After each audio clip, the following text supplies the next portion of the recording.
It's around the right way. Maybe this is the right way. I've already recorded this video quite a number of times, but I went to do it outside and it was too windy, so that didn't work, and I recorded it about a week ago, but now I have more things to say, so I thought I'd re-record it. How is everyone going? I hope your journey is a lot better than mine, because I've been going through some real struggles this week. If you go by official relapsing, I'm nearly 2 months in, which is alright, I guess, but I've had some struggles over the last few days. Slipping up in a few areas, beginning to go down that route, or beginning to go down to that road, and you're just about to relapse, and you stop yourself in time, sort of thing.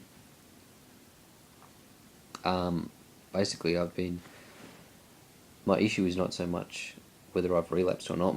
My issue is more that I've, been giving into my desires a little bit more than I should be. And sometimes it takes me a few goes to get me out of that headspace and get me going again, which is what I'm doing now. Because the last few days, they have been pretty hard. But I've been dealing with my temptations and urges a lot better than normal.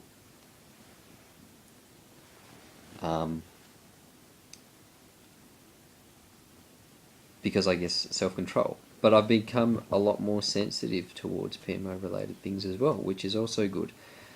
In any case,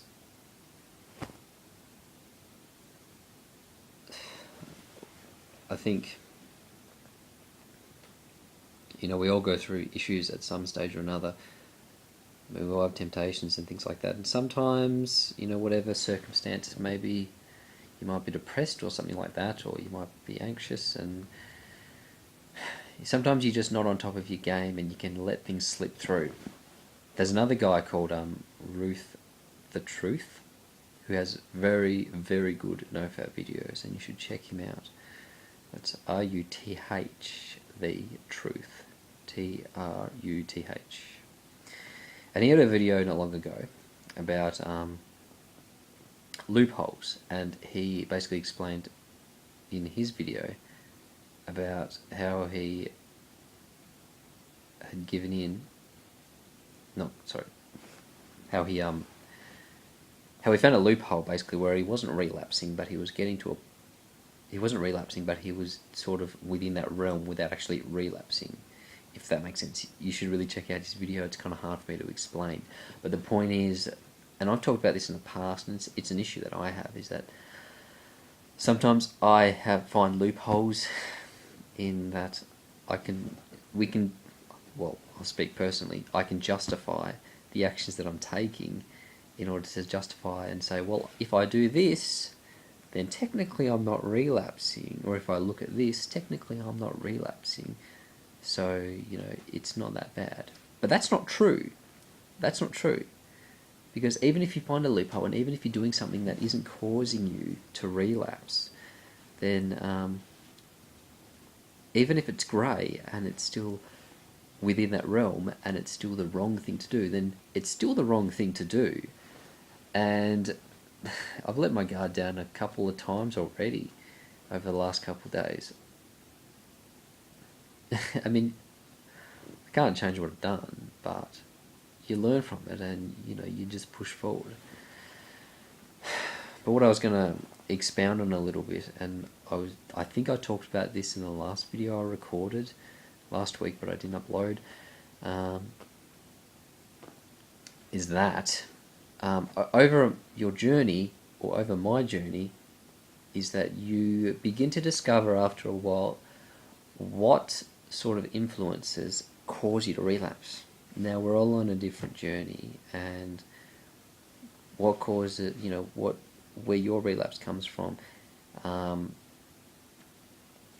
is going to be different to me or the next person. So finding out what causes you to relapse is your key to success. Now, this isn't something that I had to force myself to find out. It's just something that I've naturally found out over time. Now, about a week ago, I went out for lunch with some friends, and one of these friends was a girl that I had met previously earlier this year.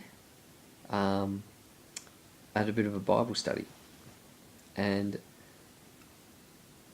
I was talking to her. I was kind of talking to her on and off, just electronically, since then. But I wanted to take the opportunity to actually talk to her again in person and get to know her a bit better in person. You know, even just as friends. You know, nothing, nothing too massive. I mean, like, I like talking to girls just to talk to them as friends, as I've mentioned in some of my older videos. So I went out for lunch, and there were a few of us, and it was a really good time. And I haven't. The thing is, so let me back up a bit. I haven't actually been out for lunch or coffee with a girl all year. And I think that's, usually I hang out with my female. I have a few female friends or whatever, and occasionally I do hang out with them, go out for coffee, or do lunch or whatever. Even just as friends, and that's a cool thing to do. But I haven't really done that this year very much, if at all. I certainly haven't gone out and had lunch with an attractive girl, that's for sure, or a girl that I had chemistry towards. But, because it was something that I did a lot when I was 19 or 20, like years ago. I used to go out for lunch or coffee with all different girls that I'd met, from school or whatever, and, like, far out. I did that a lot. Maybe it wasn't the right thing to do, since a lot of the times I was just going out for coffee with girls that I thought were attractive. And, that kind of dating thing isn't really my thing anymore. I don't really go out on dates for the sake of going out on a date. I don't do that. But I did then, but not anymore. But when I went out for lunch, I wasn't on a date. As I said, there was multiple friends, and we're all sitting there was about 7 or 8 of us, and we're all sitting at the same table. It's just I got the chance to, the girl that was sitting in front of me, or facing me on the table, was also the girl that I thought was attractive, so, anyway. So, I talked to her for a bit, and it was a really good interaction. I was asking her questions, and she was asking me questions, and it was a really good interaction. And I say this because I know what it's like when you talk to a girl that's attractive, and she's not interested in talking to you. And you might talk to a girl, and she might give you like real blunt answers or closed answers, and you think, yeah, okay, she's not interested in talking to me. Fair enough. But this other girl, it was a good interaction. It was a good conversation. But what I wanted to do, because I knew I was going to be meeting with a heap of friends and that sort of thing, I wanted to do a little bit of an experiment, and I forcefully reminded myself to see how I felt about PMO at that time, in that sort of setting, talking to a nice girl or whatever like that. So I reminded myself, and I thought, how do you feel about PMO right now? Like, what's your disposition towards it, or your motivation towards it? And I forced myself to think about it then, and when I thought about it, it was so easy to just disregard. I considered, and I thought, PMO, no, I don't want to do that. That's not a part of me. And it was so easy to just get rid of. Like, my feelings towards it was like it was on another planet, Excuse me. It is spring, and the pollens are out, and I have hay fever. So where was I going with this? So that interaction, that setting felt very natural for me. It was very fulfilling for me to just talk to a nice girl like that. It was just a good thing to do, and that sort of I was able to spend my energy towards that. I didn't think about her, with PMO in mind. I didn't have any kind of anxiety when I talked to her or anything like that. I was just hanging out with her and just chatting. But even just that conversation that I was having, I was getting so much more out of just talking to a nice girl as opposed to doing PMO. And it's insane because that one conversation is worth 1,000,000 times more than the amount of time you spend doing PMO related activity. And I don't know, maybe I'm just a simple kind of guy.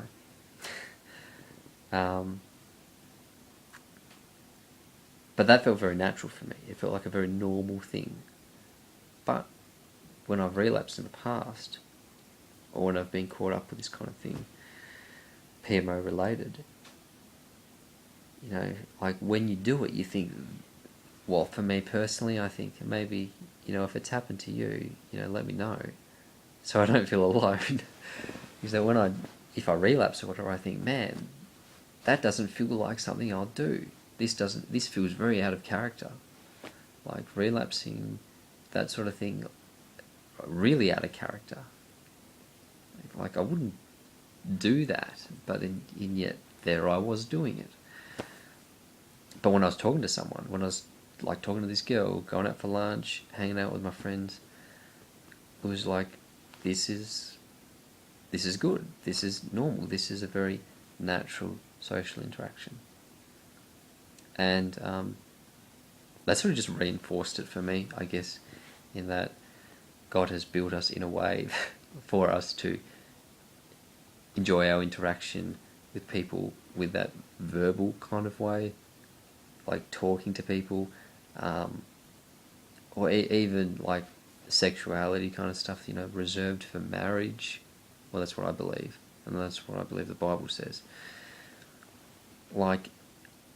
That makes sense. It makes perfect sense when you experience it yourself, and sometimes you experience it for all the wrong reasons, of course. And when I see anything, when you do anything PMO, it doesn't feel right. For me, it never really sat right with me. And now, it makes sense. It makes perfect sense. But one of the reasons why I relapse, going back to what I was originally saying, is that you find out what causes you to relapse. One of the things that was causing me to relapse is that if I don't spend time to talk to girls and things like that, or have a lot of close female friends, then that leads me down a path to a relapse, because I suppose my brain thinks that, or maybe I think subconsciously without realising it, that PMO related things are sort of, an alternative, I guess, to interacting or socialising with girls. And it's strange because I feel more accountable when I have closer female friends. This year I haven't had close female friends because of where I've been working and my life circumstances and the choices you make. The church I attend, for instance, doesn't have a lot of young girls in it, or girls my age to talk to. The job, as I said, I don't have any female co-workers anymore, where in the past I've had a lot of female co-workers. It's the sort of job that you take. So, yeah, because I haven't had that interaction with girls as much this year as opposed to previous years, then I suppose that's why I kind of settled for second best, or I've settled for second best. But I feel that the more relationships I develop with other females, the more friendships I build, and the more I talk to them, and that sort of thing, then the more accountable I'm going to be.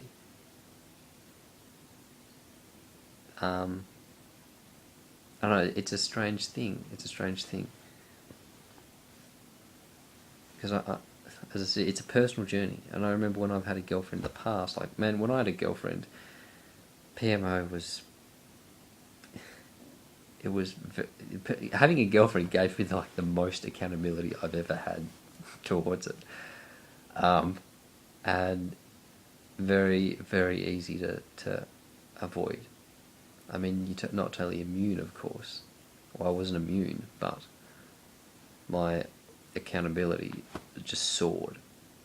It was just insane because I had a girlfriend, right? You know, you can't do that when you have a girlfriend. Well, that's what I thought anyway.